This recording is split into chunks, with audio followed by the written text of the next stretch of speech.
Welcome back, Candle Boys. Today we're checking out the latest episode of Tojima Wants to Be a Masked Rider. And as usual, man, they cooking up something strange. But I like it. How'd you feel? Bro, this alien really wanted to, monster, he really wanted to pack them up. All of them. And the fact that he really could, he just chose not to because there was bystanders. He didn't want to become a viral moment on Instagram, bro. I don't even blame him. And honestly, even like the whole time he was contemplating, he was like, really though, who are these weirdos? Bro, it's just, imagine you just are walking down the street and you just see some random people just doing some Kamen Rider poses. You know what that be looking like for real? It's like when you see people LARPing in a park. So they was like, is somebody filming? Like, these costumes are kind of high quality. It reminds me of the people that are at the park by our house that do the LARPing. Yeah, that's what I'm talking about. That's what you're talking about? Yeah. I be seeing them sometimes. I remember one time I was with my dad and we were driving by them and he goes, "Those all my friends." I was like, nah. Dad don't fall. I ain't gonna lie. But that would eat over there. It would. But look, man, all I know is somehow our boy Tojima locked all the way in, okay? Because first, this spider threw a kick, and it was so strong that they all had to get behind the person who took the initial kick, and they still all got knocked down. Facts. I was like, but what I was proud of is that they all got up and they all said, "No, I'll fight you. No, I'll fight you. No, I'll fight you." But then this man, Tojima had a moment and he said, "Don't worry about it. I have to sacrifice my life." Episode 13. I knew he was tough because he didn't even start talking initially. No, he definitely just slid in there with no words. And then he started hitting the little stance. I was like, oh yeah, he must. Mind you, he is loading up this punch. I am moving out the way personally. Bro, that load up though? Bro. I thought a Kamehameha might come out. You could see the steam coming off that dude's eye, He just threw his best punch ever. If that would have hit anybody else, that would have killed a human being for sure. But it was so tough because even the spider's looking at him and he's seeing him in this cheap mask. But he legit saw actual Kamen Rider for a sec. He did. Which I didn't know if the spiders or just the monsters in general actually knew, or like if there is a real equivalent to Kamen Rider in this verse. You know what I mean? So that kind of throws me off. I'm like, are they genuinely Kamen Rider, or is there like legit an actual Kamen Rider dude running around here? Well, I don't know. I think they're the same way as the Shockers are. They have like suspicions of people who somewhat believe in like Shockers in general. But the Shockers are a real thing, though. Yeah, I know. Like, they're not even like a make-believe. Yeah, right. I know that. But I'm saying, like, I think that's the reason, though, is because they still, like, look around for people that are, like, suspicious of them, though. No, I get you. So, but maybe maybe in this verse, they've already killed the actual Kamen Rider V3 Rider Man and Tackle. That's true. I mean, maybe like otherwise, what is he reminiscing over when he looks at Tojima? You know what I'm saying? I see. That's what threw me off. I was like, have they already existed? Like, why? Well, the reason why we know they've existed is because Shockers are real. Which they've existed at one point. We just don't know exactly when. I kind of see what you're saying now. 100%. But yeah, they had to have existed because the monsters exist too, because the monsters are part of that too. And he said that, Tojima said that in the episode 13 flashback that he was talking about as well. And I did not know that the monsters are actually part of that as well. I thought it was just Shockers, but... No, yeah, all of them are part of that show, you know. But like, it just didn't hit me to think that, like, aside from our knuckleheads, like actual Kamen Riders might also exist, you know.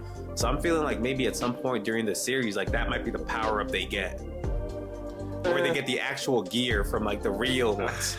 Maybe. You know what I'm saying? I think more they'll show up and then they'll just be like, "Oh, y'all the impersonators." And then imagine they got beef with the real ones. That's what I'm saying. Or you gonna show them how it's really done? You know what I'm saying? Who knows? Possible too, man. But yeah. But this is definitely an unlikely duo because we got a female Shocker that betrayed the monsters.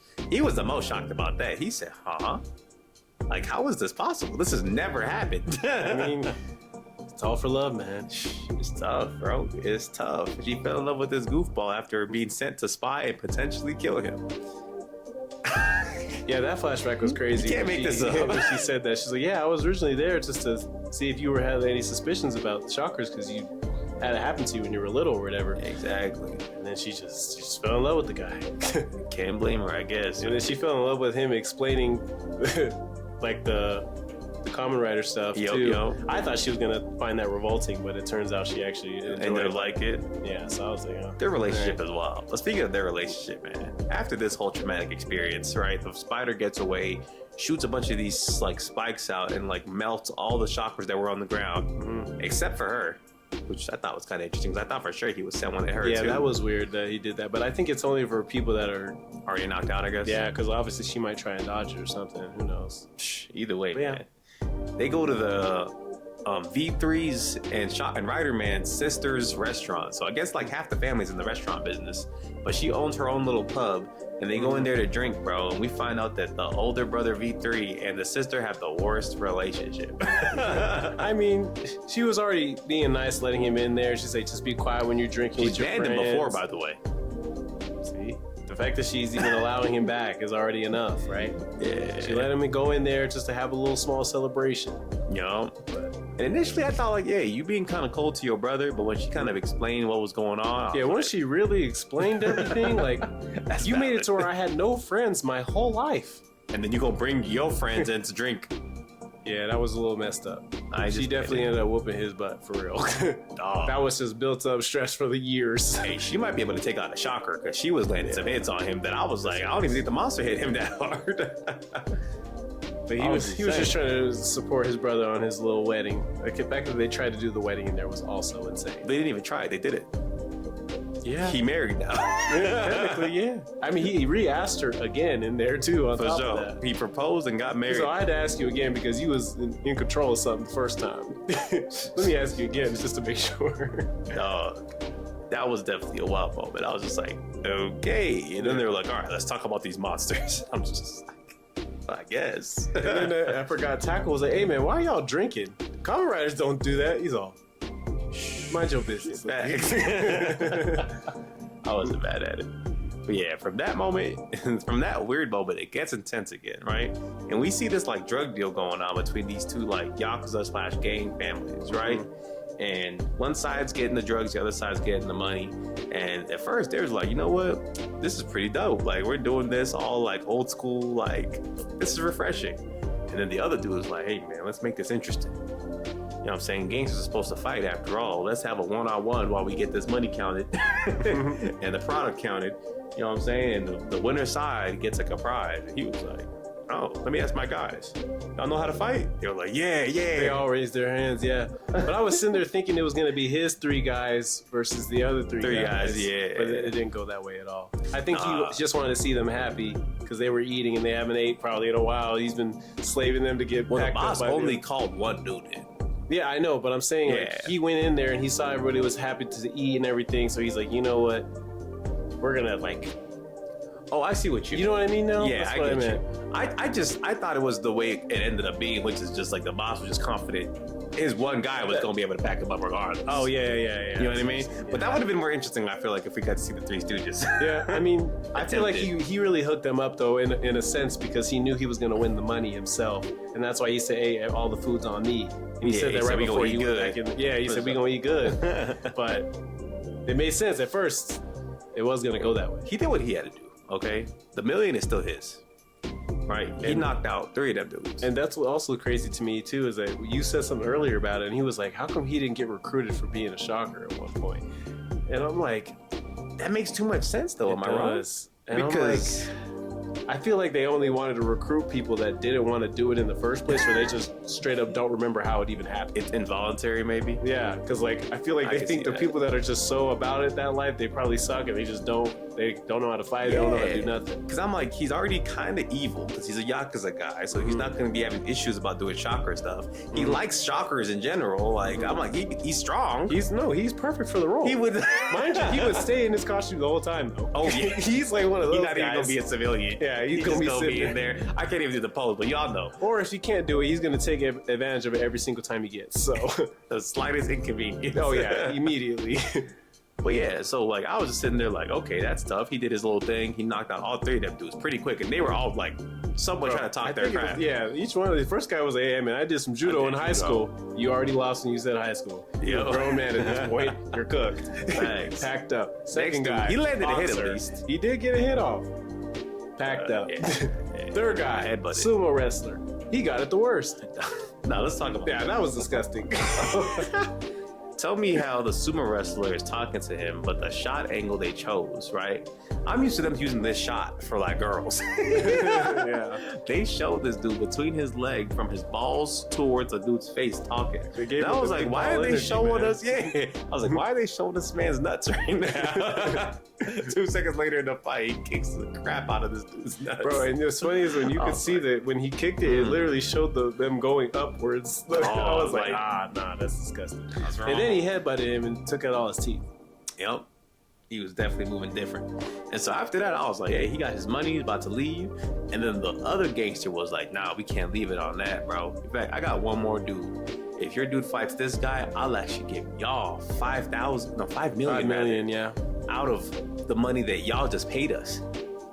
So he was like, oh, if it's $5 million, like, that's easy. That's light work, you know what I'm saying? Let's get to it. And then they show the dude sitting in the back, and I was like, he looks like light though. Yeah, just say it. Nah, straight up. But he did look like light, but as soon as I saw the suit, I was like, this can't be the same monster, right? It had to be, bro, because I told it like showed him sitting on the ground in there in like in black, and I was like, nah, that's him, bro.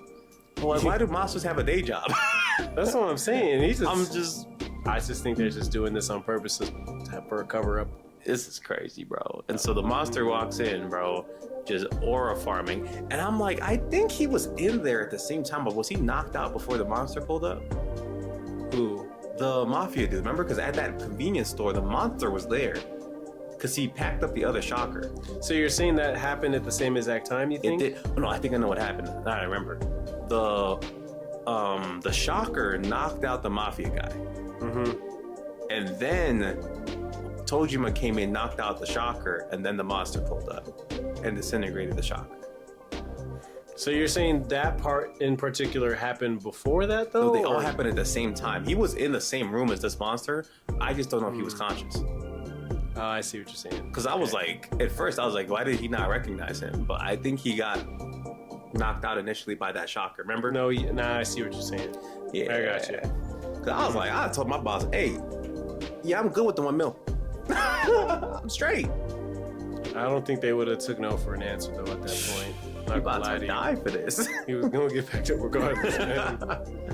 Yeah, that's where they end up the episode when I was sitting there like, if it took 5 Kamen Riders to do nothing to this man, I don't know. They need a real Kamen Rider with a real weapon or something. Man, I don't know. They gonna need something for real, man. But how'd you feel about this episode? What would you rate it? I'm always gonna give it a 10, man. I'm sorry. It's just automatic now? Automatic for this show, man. I'll give this episode a 9. It was solid. There was definitely a little bit of weird parts with the whole wedding thing. I was just sitting there like, hell no, what am I watching? For real.